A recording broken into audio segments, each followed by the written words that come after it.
Step into the illuminated dark room where I shine a light on breast-related topics and beyond. I'm Dr. Efi McCurley, a general radiologist with over 20 years of experience in breast imaging. In this podcast, we'll explore the diverse and unique patient journeys, share insights, and empower listeners with knowledge. Join me as we dive into candid, real conversations that illuminate the path to better breast health.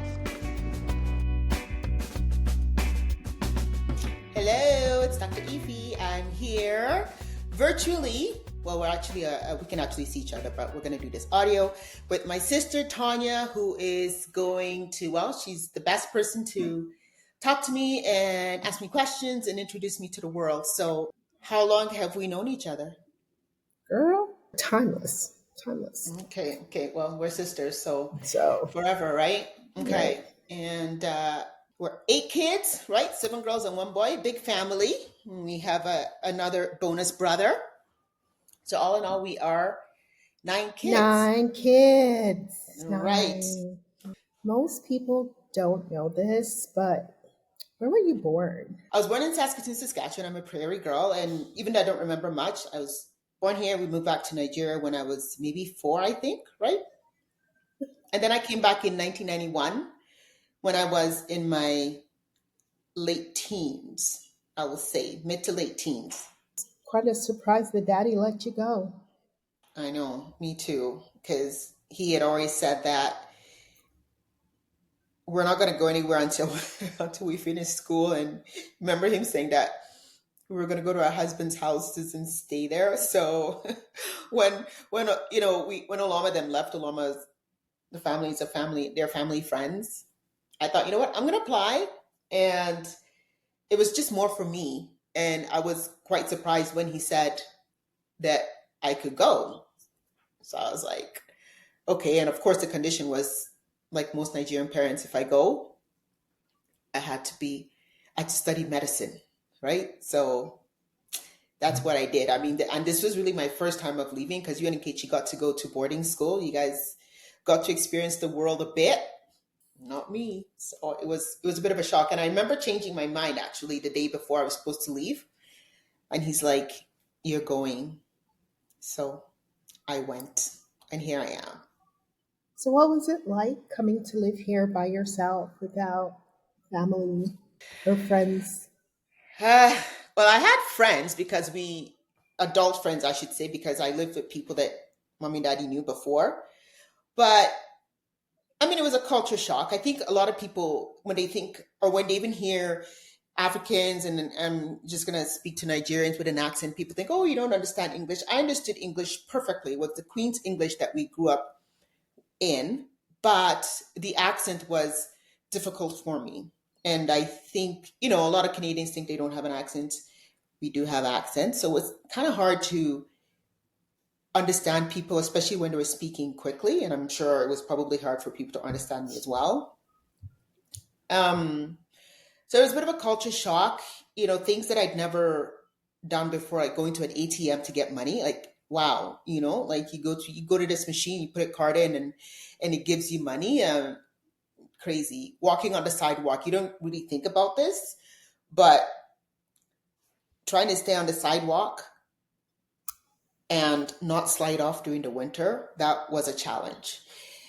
And I remember, like, once I came back from school and Dave and Donna, they played a message from you guys on the answering machine, and I couldn't understand, like, why are you guys not talking back to me? Like, how did this happen? It was kind of weird. So anyway, there's a lot of new things that I had to get used to it. I had to learn on my own. And it's not like today where we had, you have Zoom, you have FaceTime. So people can hop on the phone and see people from across the world. It wasn't like that. It was isolating.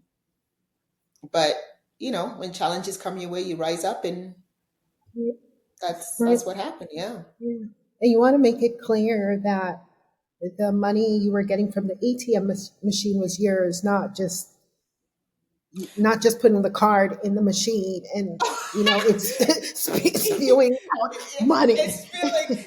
Yeah, exactly. It's not like most people think.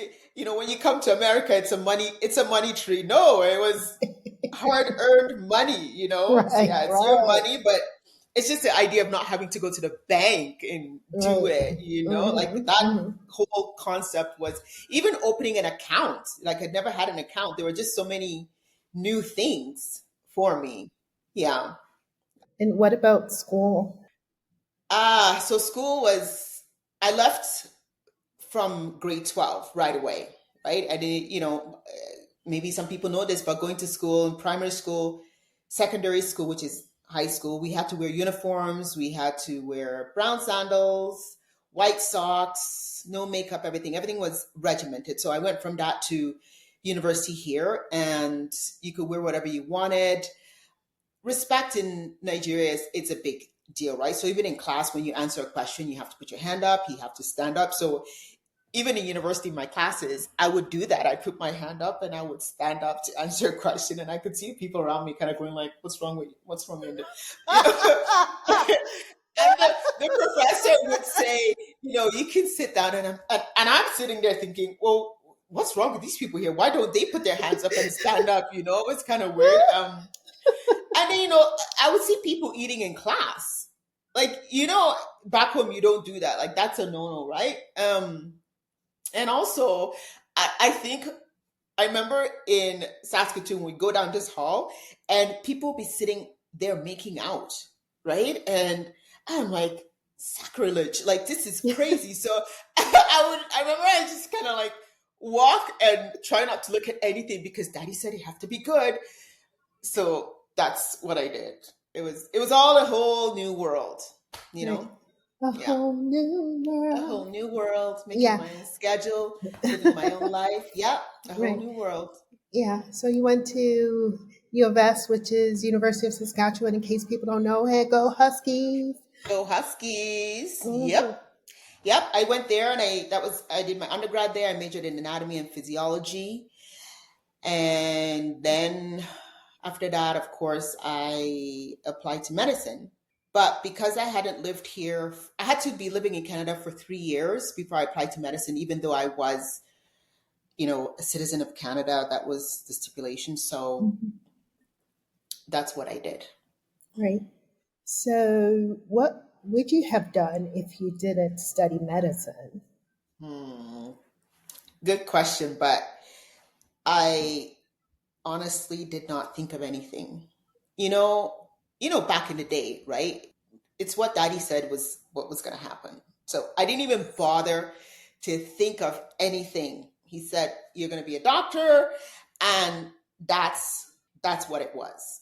And so I think it's a good thing that I actually love what I do because because some people do this, like Nigerian parents, you have to be a doctor, you have to be an engineer or a lawyer, or you're a failure. But I, daddy was a doctor, of course, so I did medicine, like he said, like the good child, and I am so thankful that I actually love what I do. Yeah. Yeah, yeah. So, but you didn't do a bachelor's because what? Again? Okay, so in at the U of S, you actually didn't need a degree before you went into med school, but I did 3 years, so technically I should have had a degree, right? It's a full credit unit, but what happened was when I came here, Dave and Donna had registered for my first year, and they did a full course load minus one class. And I didn't know that I could pick up a class in something else because I didn't have the orientation. I didn't know, actually didn't even know that a summer and spring session existed. Otherwise, I mean, it would have been easy for me to take an additional class. So I just didn't. And the next year, I did a full course load, and the following year. And you know what? It was just as well because when I came, I watched a lot of TV. Because you know how daddy used to like you guys are gonna have to watch news, and it was all education, and we only watched movies when he was gone, right? So I watched a lot of TV my first year. I don't even think I studied really. I mean, I did fine, but I didn't study, and I watched the Winter Olympics. I remember Christy Yamaguchi and all, Tanya Harding, all these. Like I was sure that when I put on those skates, I would be the Olympics. Tanya Harding. Not Tanya Harding, Christy Yamaguchi. Thank you very much. You know her story. But anyway, Oh yeah, I was sure of it. Yeah, that didn't happen. But anyway, I watched a lot of TV, all the sitcoms. Just that was life. I lived it, and that was my idea of living because there was nobody to say, you have to study. So I did it. I did okay, and it wasn't until I remember. I think toward the end of my last year, I went upstairs to in the arts building, and I saw this thing called the dean's list, and I was like, "What is this?" And somebody explained to me that if you have a certain average, you get to be on there. I was like, what? I'm gonna be on there. So from second year, third year, I was on that dean's list. So I got my act together and stopped watching too much TV and actually put some effort into school. So, what was med school like? Med school was, yeah, it was interesting. I think I for sure really enjoyed the clinical portion more than the theoretical portion, which is a necessary evil. Mm-hmm. Mm-hmm. I'm very extroverted, so I love dealing with patients and staff. I will say that by the time I got close to the end of med school, I didn't really know what I wanted to do. I thought initially that I was going to do cardiology because I was quite fascinated with the heart and how it worked, but I really didn't want to do internal medicine and go through that whole trying to figure out what was happening with somebody. It just seemed onerous to me. So, and then I thought, you know what? I liked our ENT professor, Dr. Spafford, if he's out there listening. He made an impression. So I thought, you know what? I'm going to do ENT. U of S at the time didn't really have a lot of elective time compared to most other universities. So I took a week and I came to Edmonton and did a surgical selective. And we rounded very early in the morning and we did very long surgeries. And I realized that you could fall asleep standing up holding retractors. So I quickly came to realize that this is not my calling. But while I was in Edmonton at the Cross, we would see the films, Tell radiology people what the films. cross is. Oh, the Cross is the Cross Cancer Institute, which is the cancer hospital in Edmonton. So when we would go there and look at films and then see the patients, and I just, oh my God, I fell in love with radiology. You know, it's not something that I was really exposed to in med school. And what comes to mind is I remember when we were going to go to the radiology department, everybody was scared. Who's going to get to talk to the radiologist? Like they're always so busy. So I didn't really have a good impression of radiology till I got to see that radiology and people, the connection, and I totally fell in love with it. So I went back to Saskatoon. I took my vacation. One week I did an elective, and then I just applied for radiology. I didn't even do a backup because I'm like, this is it. This is my life. If I don't do radiology, I was happy just kind of waiting a whole other year because some people said do, apply for family medicine as backup. I'm like, nope, I'm just going to do radiology, and that's what I did. So I applied, and I got into McGill University, and that's where I went. Yeah. So, how was residency when you got in? Residency. The way it works in McGill, well, McGill was the English side, and we started with a base hospital. So my base hospital was the Jewish, l'Hôpital Général Juif, and honestly, that was my best year. I remember meeting one of my really good friends, called her best friend till today, Josie. We met and we clicked, and thankfully we were in the same program. And the staff at the Jewish were amazing. I still remember all of them. I remember I was given a Jewish name, Ifele, by Dr. Paliu. He was a chest rad. And I remember what he said. He said, these films, just remember that they're people. It's not just a picture, right? Whenever you're reading it, always remember that it's a person. They're not just numbers and not just films. And that's always stuck with me and stayed in my mind because it can be easy to forget that because we're dealing more with films that these are not actual people. Mm-hmm. So yeah, that first year was, yeah, I just loved. I loved being at the Jewish. Definitely my best years. The staff were the best, and then I rotated to other clinics and other hospitals. I would say it was definitely it was definitely challenging. I went through things in my residency that I had never experienced before, that I never thought I would experience in my life. But it, I guess, what doesn't kill you makes you stronger. It makes you grow. And I learned from these things. And just carried on. I knew that I had to pass. I loved radiology. I had a good eye, and so I wasn't really worried that that would happen. And of course, did the exams, passed it, and here I am. Did my boards. You have to, when you do this exam, you're board certified. You get your FRCPC. Well, you do your LMCC before residency, and then after you do your boards, you get your FRCPC. So I love the Royal College of Physicians and Surgeons, and then you were set into the world. You can do a fellowship, or you can go right into practice. So, how did you end up doing breast imaging? I will say that in my final year, we were allowed, if you felt comfortable, to go to Bathurst, a place in New Brunswick, to practice. Mhm. And I did that. I think I was, I know I was the only one in my year to do that in our final year, more so out of necessity, because that's really how I paid for my exams. And when I was there, I was exposed to breast imaging, and I didn't really know much about it, but the one of the radiologists there kind of taught me a little bit, and well, that was really my second exposure to breast imaging. The first should have been during residency, but what a lot of people don't know is like when I was a resident, Brett and I, we never planned on having children. It was like, maybe we'll have children, maybe not. But if we do have children, it's definitely not going to be in residency because that's like a lot of work, right? And that's your husband, right? Yeah, Okay. Brett, my baby, yes. And when I did my breast imaging, I was pregnant. Like it was a hello, we're gonna have a baby.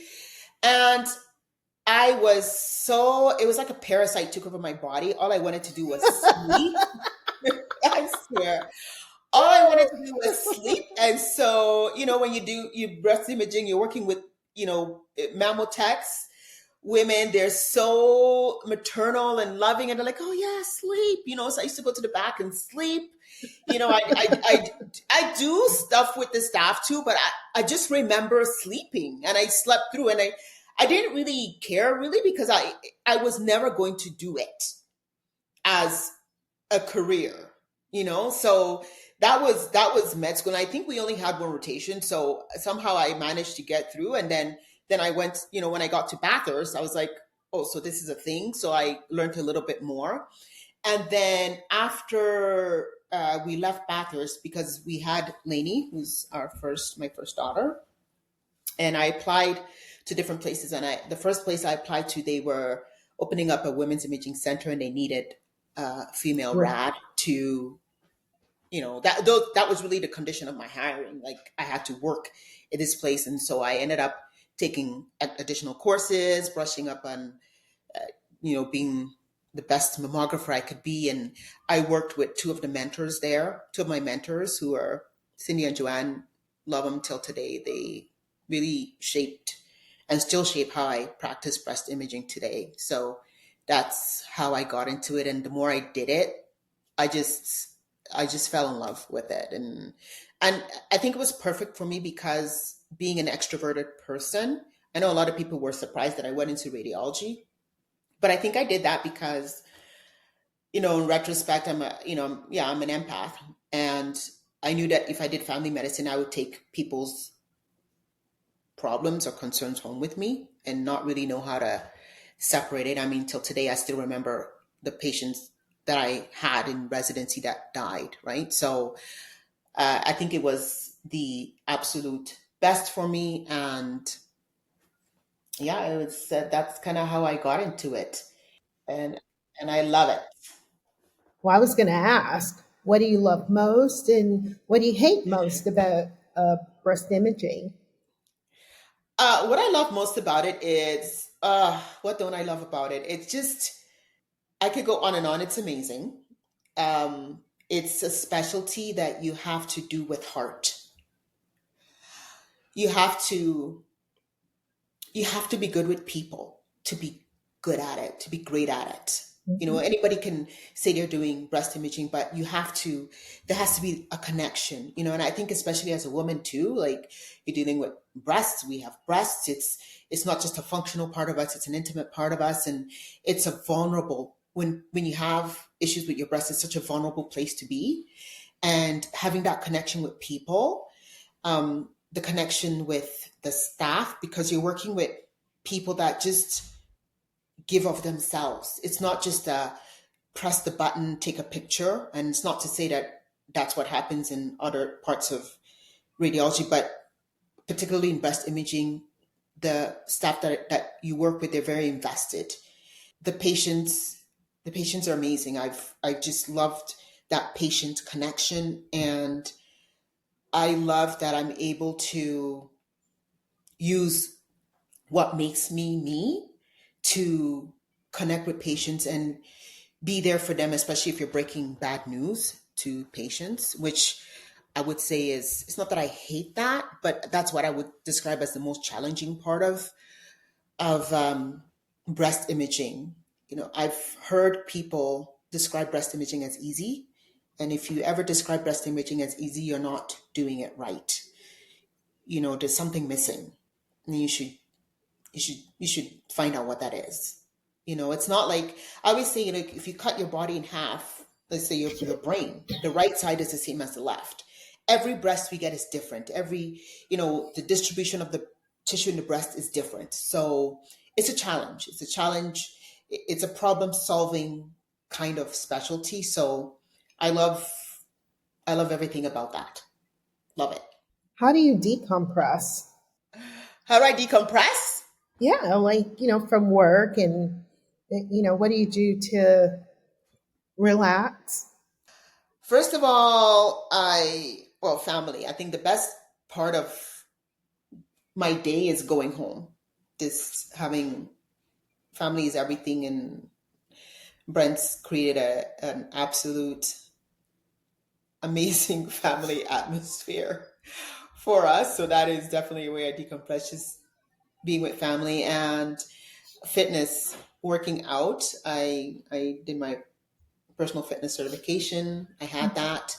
I'm a fitness instructor. I do spin because I love, love, love, love music. I think sometimes music can solve all problems, you know. And so that's how I decompress. I think you and I are similar in that we work, work, work, work. I almost decompress by working on other projects. It makes me whole. I'm okay with it. I love it, you know. So Mhm. those are things that's how I decompress. Yeah, you forgot to add that you like makeup. I think you like Oh makeup. I yes. think you love makeup. Actually, you love makeup. Obviously, you know, we didn't get to do makeup when we were younger, right? I didn't actually start getting to makeup till I would say my 30s, late 20s, Hmm. 30s. And Hmm. yeah, I definitely love it. I think it's an art, and Hmm. just doing it. I love pink lipstick, have a lot of pink lipsticks, and yeah, I totally love it. I could be a makeup artist, you know, Hmm. and I know a lot of people will see me like, who did your makeup? Me, I did it. Yeah. So yeah, definitely another way I decompress. I love, you know, a couple things. Yeah. I love going to grocery stores, and especially in the States.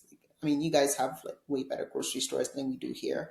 I just meander, go through the aisles and see what's new. And then I love going to makeup stores, Sephora, Ulta, and just seeing what's new. And I'm one of their best clients. Hmm. Yeah. What is it like? Do you want to tell your listeners what it's like practicing as a Black doctor in Canada?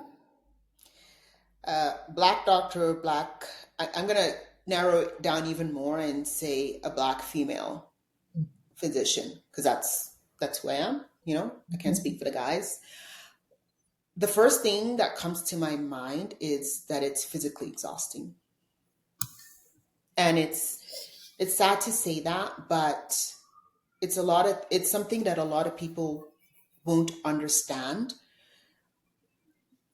And it surprised me because, growing up in Nigeria, there's no such thing as racism, really. At least how we grew up, right? Because everybody's black, everybody's the same complexion. And when we had white people, we embraced them like they were they were kind of unique, and we embraced them as our sisters, our brothers, right? And so, yeah, we have tribalism, but not racism. So I experienced racism here. And I think being like growing up in Nigeria like that, it was kind of a protection because I was none the wiser. I'm sure that there are things that were probably said to me that went over my head.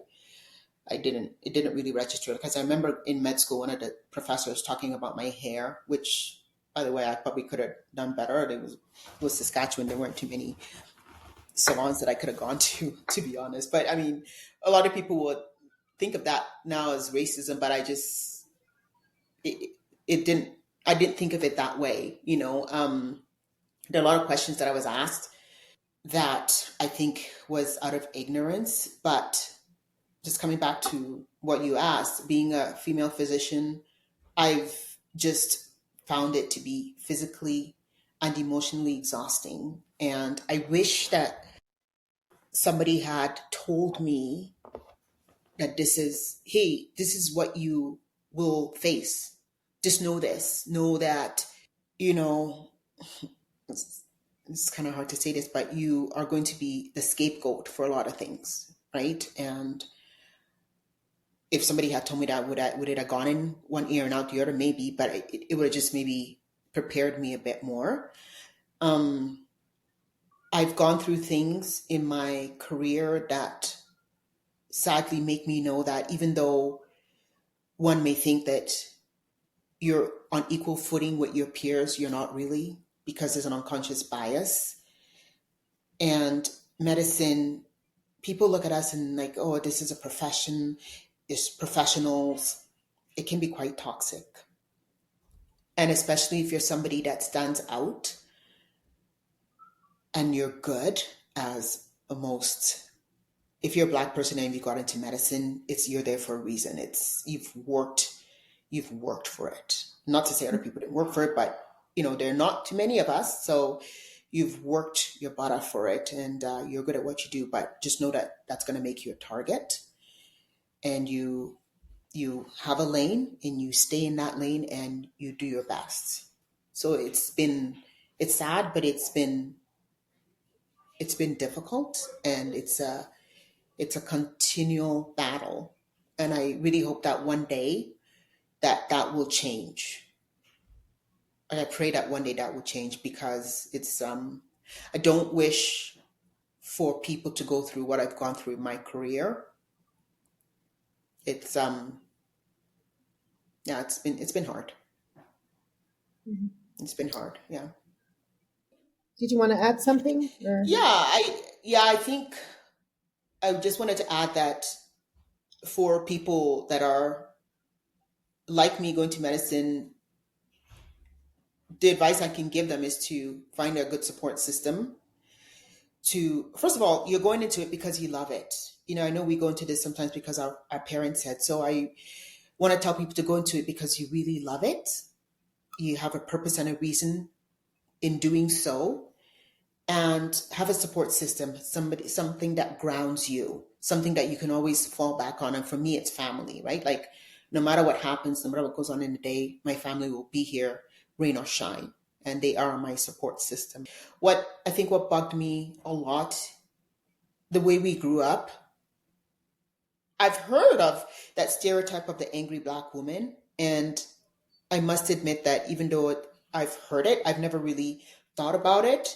You come to realize that, yeah, those stereotypes are there for you. And you're, I think it's black people, especially Nigerians, we're swagger, right? We're loud, we're fun. And I've found that I've always had to try to dampen who I really am to make other people comfortable, which is sad. And I think from what's happened to me, I have finally found my voice, which is really in part why I'm able to do this. And if I can impart this to one, two, three people and improve their lives and change what they go through in medicine, then I would have done my job. You know, it's hard and but it's doable.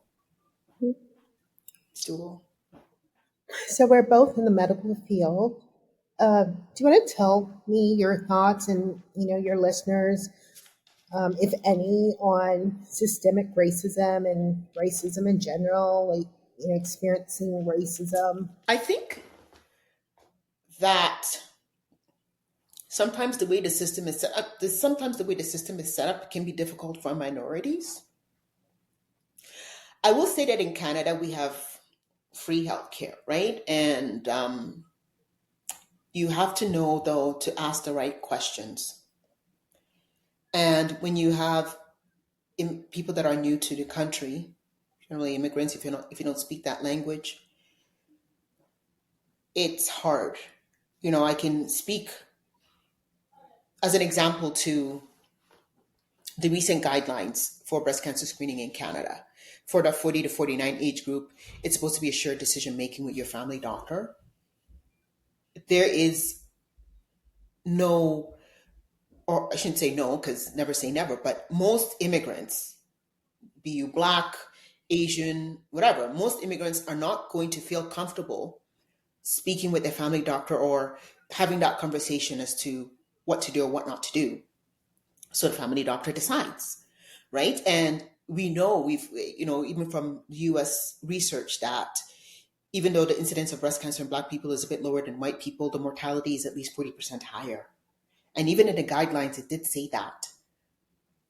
But it's not a routine thing for people in their 40s to do. So just that example alone, it makes it difficult it excludes or discriminates against a group of people.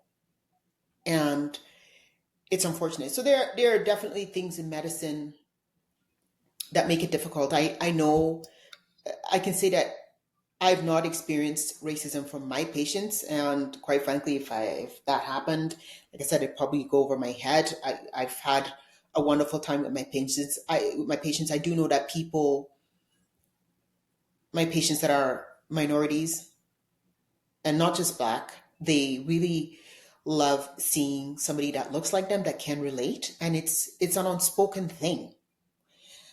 It's a culture, I don't it's you can't put it into words. Seeing somebody that looks like you, that speaks your language, that gets you, and there's not a lot of us, right? So that in and of itself, I don't know what your experience is, but it's a challenge when that happens. That being said, I think it's possible to navigate it. Yeah. What do you think? Like in terms of, yeah, systemic racism, just generally in the States, because you guys have to have insurance, right? To Mm-hmm. before you're Mm-hmm. seen. Mm-hmm. And I mean, yes or no, I've heard from, because I've talked to some of my colleagues in the States just trying to understand why is there this disparity in mortality. And it seems like even for a mammogram, you guys need to have insurance, right? Yeah, well, medicine here is a business.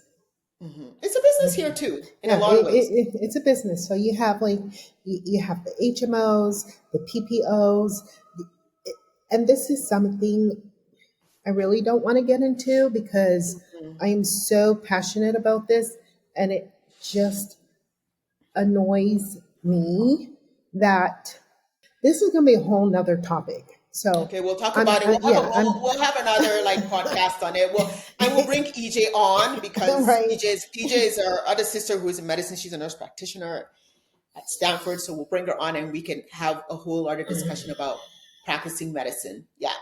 I'm just So trying to calm myself down right now. So calm down. that's Deep just breathing. Deep breathing. Yes. People talk about imposter syndrome, and I don't understand what that is because I've always felt that when I come into a room, I belong there.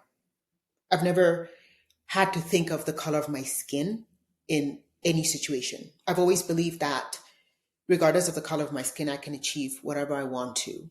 Now, things have happened that make me question that.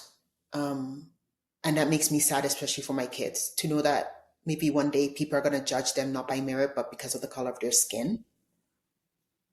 And that makes me sad. But I've always known, I mean, I hear imposter syndrome. I don't have that issue. I walk into a room, I'm good. And people shouldn't. You should walk into a room Hmm. and belong there, Yeah. right? And be sound and proud of who you are in a good Hmm. way, not Right. not in a cocky way, in a good way. Yeah, Walking into a room and knowing that you belong there gives out this aura hmm, to little girls and other people. They see it and they're like, wow, I could be that girl too. You know, yeah, they're like, wow, she's there doing all this stuff. I could do that stuff too. Just like how, like daddy mentored a lot of people into becoming doctors because they were like, yeah, wow, look at this man. Like, yeah, oh, I can do this too. yeah, So for sure. Yeah, and that is something that I want for. It's interesting you mentioned little girls. Like I want little girls to know that they can be anything they want to be. You just have to work for it, true work, and you can achieve it. there was one time I was sitting at this hospital I was working at, and this one person walked up to me and asked me. Well, she didn't ask me. She just made a statement and said, "Whoa, I haven't seen you before. You're sitting here like you own this place." Mm, Like we just have that confidence in a humble way, yeah, and yeah. people don't like it.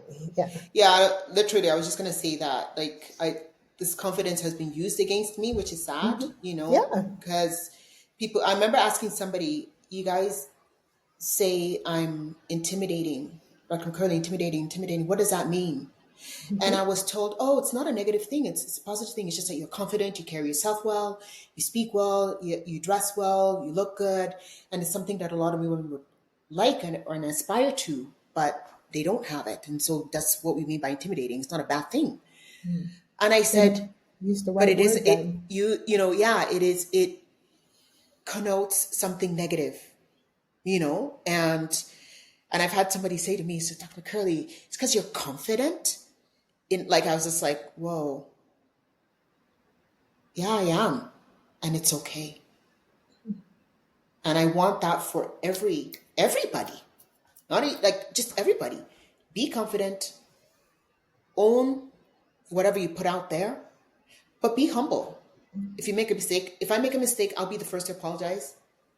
You know, my staff that work with me know it's a two-way street. You come.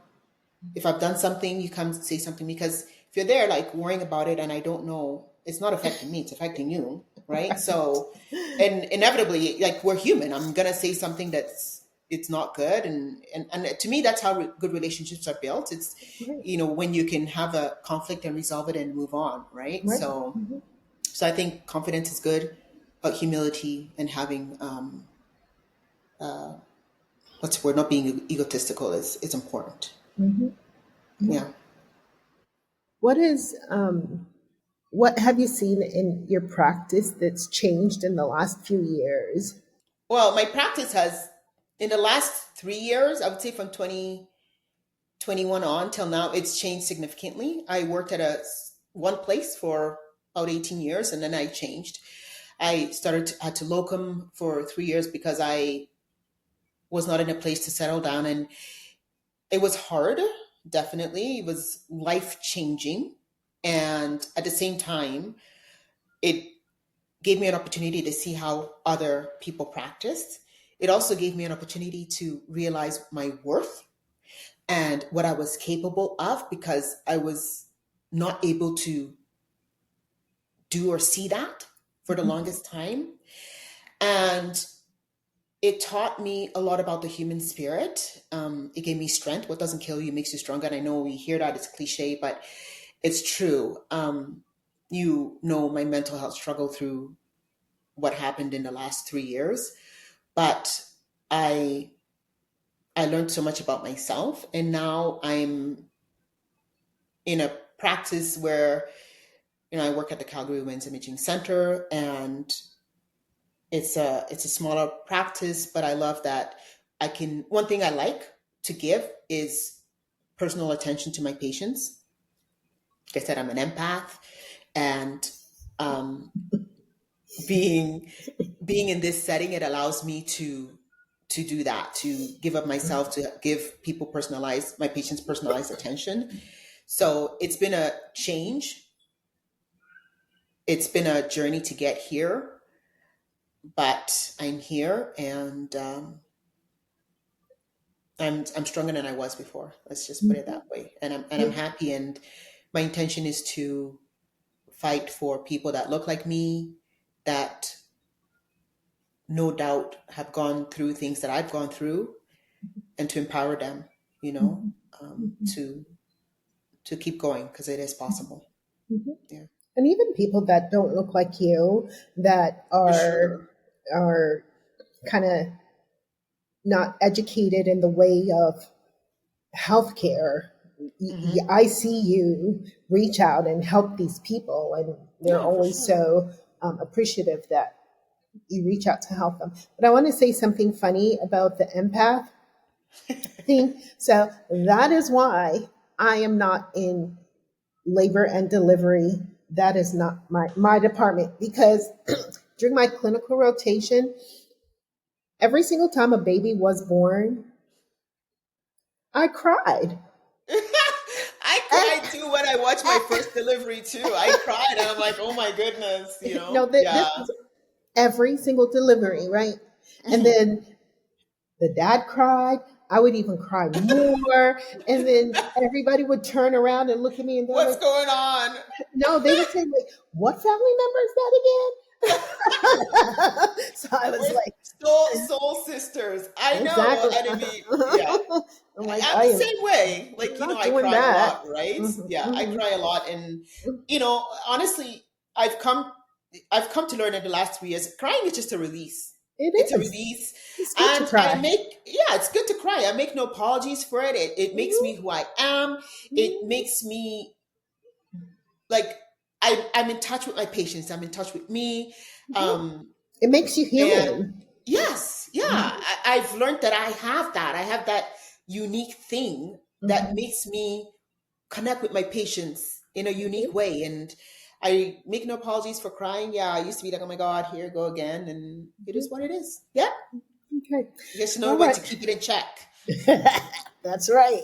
Hearts, of Okay. course. Yeah. So now let's get down to personal business. So Ooh, ooh, I ooh. know you're married. Do you want Yep. to tell your audience about, like, how long, how'd you meet?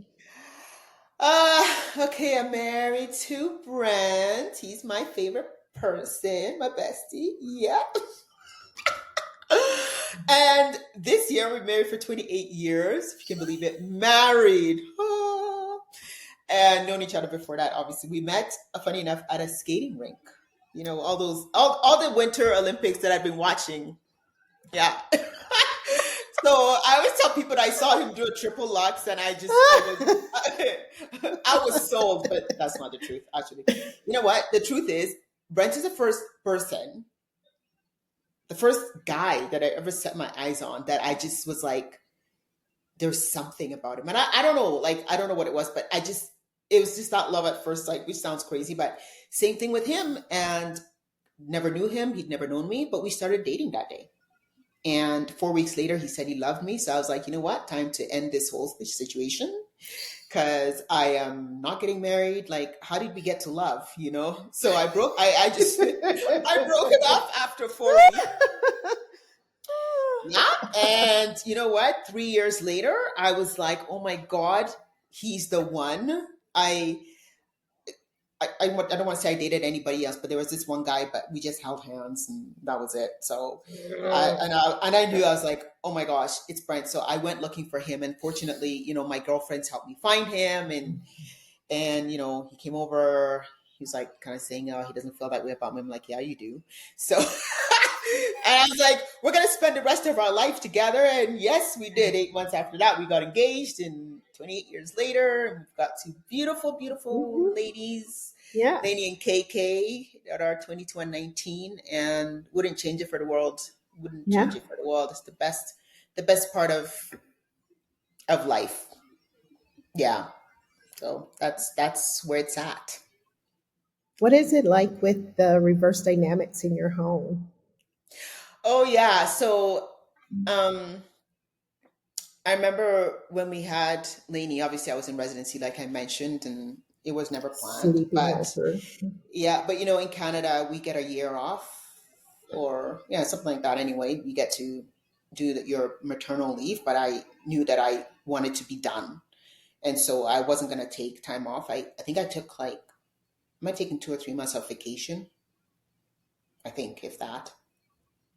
And I told Brent, we talked about it, like he could stay home and take the rest because the dad could take it. And he didn't want to because he's like, first of all, what's he going to do with a kid? Like he's a guy. I'm like, well, if you don't take it, I'm not going to take it. And we're going to have a nanny, and not a bad thing. A nanny is going to just raise our kid. And he's like, okay, I'll do it. So from then on, he's been the stay home dad slash mom. And our roles are switched. And it's interesting because for stay home moms, a lot of times you talk to moms, and you say, what do you do? And they're like, well, I'm just a mom, I stay home. Okay, they have to, like, stay home moms, I just want to take a second. You have to stop saying that. I like, hats off to stay home moms and people that take care of children. Like, it's a 24-hour job. You don't get to clock off. It is so hard. And so I respect and love what he's done with the girls. The girls they are strong women because they have been raised by a man. They know what love is. They know how they should be treated by a man. They He's taught them how to process things, and I would say that growing up, we were told what to do. There was no necessarily rationalizing why. He's taught them what I probably would not be able to teach them. And it was hard because sometimes I'd be like, oh, you're not doing it this way, but he told me, you just have to trust that it gets done and not worry about how it gets done. So it was something I had to get accustomed to. But that's the reverse dynamics of the house. I know when Lainey moved out, she didn't call me to ask about how to do what laundry detergent she used. She called Brent. And yeah, it's stay home dads, if people get the privilege to do that. Really, it's a privilege to do that.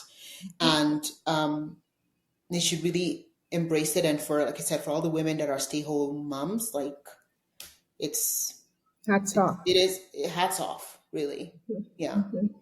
but that's what it's like for us, and that's what it still is. And I say, the girls are obviously older now, but throughout my career, he's taken care of a lot of things on the professional side of things for me. And I know that I would not be able to be who I am today or do what I do today without him having this role in my life, Right. right? And it takes a strong man to do that. Somebody that's sure of themselves and doesn't feel less than. And that is the one, like, probably one of the biggest things I love about him is that he lets me be me, and he's not intimidated, and he encourages me to be me. And he's my man. He's still, even though he's home, there's no question, who he is. And that's our dynamics, that's our relationship, and I wouldn't change it for the world. Cool. I'm your best friend, but you have another best friend. You want to Yeah. talk about? You talk about your best friend. Yeah, so aside from you and obviously Uh-huh. friends, yes, my bestie Heather. Yeah, Mhm. Heather is my best friend, and she's in Saskatoon. I wish she'd move here, but Well, she's still there. I'm gonna do a podcast with her episode one time. Mhm. Let's say she's our sister, She is. right? She She's is. absolutely our sister, and Mhm. we knew each other since we were 17, um, or 18, and we knew each other before the boys came into the picture, and we've gone through ups and downs. You know, she's my heart. I love Mhm. her, Yeah, I love and her too.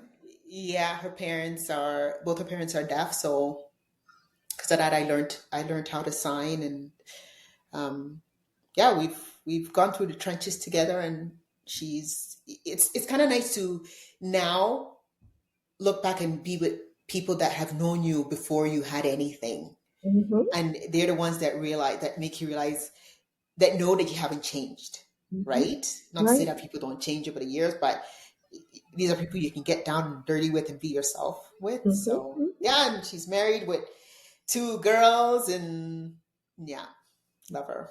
Heather, yeah. Yeah. I saw that you were working on the Screen 40 campaign. I've seen it everywhere. I've talked to people Mm-hmm. about it. Do you want to tell your audience why the Screen 40 campaign came into Came light? into existence. Mm-hmm. Well, it came into existence because, like I said, I'm really passionate about what I do, and over the years, I've seen that breast cancer is happening more and more in young women. Women are getting Mm-hmm. younger and younger. Like used to be like you would see 50s, late 40s, but now we're seeing 40s, 30s, 20s. Even last week, it's a 20-year-old girl that I have to do a biopsy on, and it's not going to be good. So it's important that women be aware of this, and And people be aware of this. there you We have also it, should chatting with recognize my sister, that this is who I thank happening, for and interviewing me. in in Canada, the screening guidelines say we start at 50, and that is doing us, especially minority women, where breast cancer peaks in earlier ages. We have to be aware of this, and that's what motivated me to do this campaign. Like I mentioned before, the mortality, especially in Black women, is 40% higher. This is a problem, and I see it in practice. So it motivated me to do this campaign and spread the word. And we're still fighting. Been to the House of Commons with a few of my colleagues, to fight to change these guidelines. And I really hope that we are moving in the right direction in that regard. So that was the motivating factor. And it's hashtag Screen 40. Still stick with it. And I pray that it happens. What are your final thoughts? Like, what is it that you want people to know about you? I've come a long way in terms of, I've learned a lot about me in the last 3 years. I mean, throughout my career, but in the last 3 years, I've learned a lot about mental health. I've learned that I am who I am, and I don't need to change that. I don't need to fit in a box.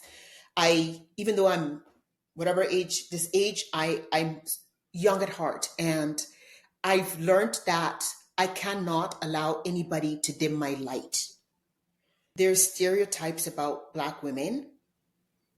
I've learned that I am allowed to have an emotion, that I can be happy, I can be sad, I'm allowed to have an emotion, and I embody it.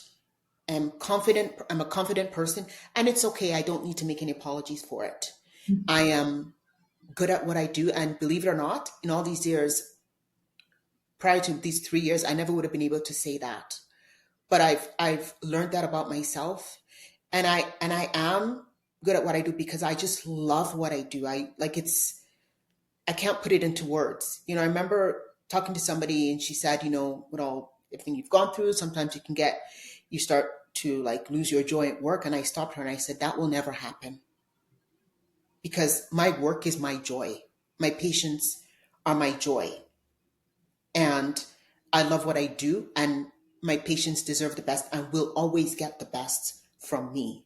So I've learned much about, like I said, the human spirit, that what doesn't kill you makes you stronger, that I can, and I am holding my head high, and I can get through whatever. And I am here for a reason.